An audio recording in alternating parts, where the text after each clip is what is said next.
Good evening, everybody. Hi. Good evening. Hello. Happy Thanksgiving. Happy Thanksgiving. Thanks. Hey. Today I'm doing my speech on death penalty, which I'm against completely. I'm against it for many reasons. Death penalty, it costs more for death penalty than someone's doing a life sentence. Many innocent people are being wrongfully accused. It violates the international human rights, and it promotes that killing is okay, which is not okay. Death penalty is crucial. It's been here even before our independence. People were being hanged, boiled to death, beheaded for simple things such as just stealing. From 1907 to 1917, they did stop the death penalty, but they reinstated it.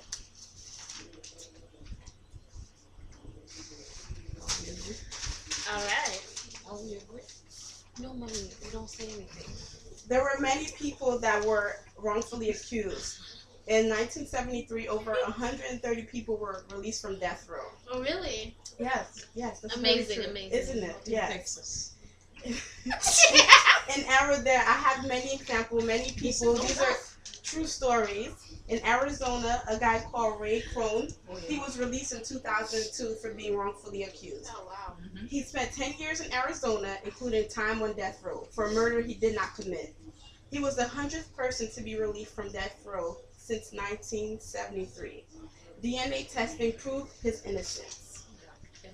In Illinois, Madison Hobley, Aaron Patterson, Stanley Howard, and Leroy Orange were pardoned in 2003.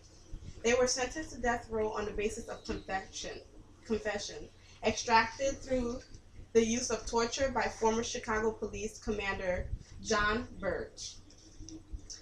They were pardoned by outgoing Governor George Ryan, who also commuted the remaining 167 death sentences in Illinois to life imprisonment. Yeah, no. In North Carolina, Jonathan Hoffman was exonerated in 2007. He was convicted and sentenced to death in 1995 for a murder of a jewelry store owner. No laughing, guys. No. During Hoffman's first trial, the state's key witness, Janelle Porter, made undisclosed deals with the prosecutor for testifying against his cousin. There are different factors that lead up to wrongful conviction, which is inadequate legal representation, police misconduct, purged testimony and mistaken eyewitness testimony, racial prejudice, jailhouse snitch testimony. The statistics for people who were convicted are a lot. Execution so far this year in 2011 has been 33.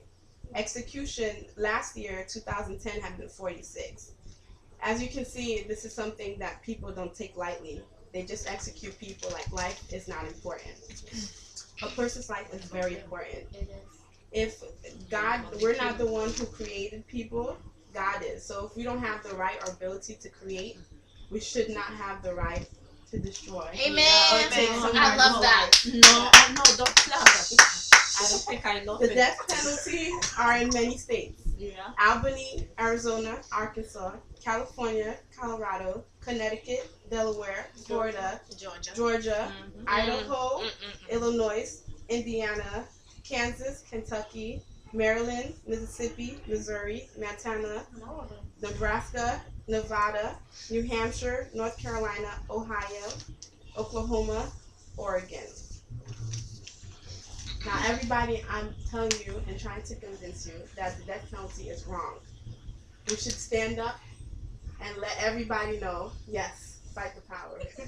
Let everybody know that it's wrong. And we should not be for the death penalty. A life is very sacred. It is. It's very sacred. Whether if they kill your parents.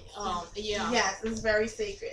In 2003, legislation found that the estimate cost of the death penalty case is 70% more than the cost of uncomparable terrible non-death penalty case. It violates international law for human rights, Yeah. and it promotes killing. And that's why I think that we should be against the death penalty. Yeah. Thank you, everyone. Yeah. Cheers.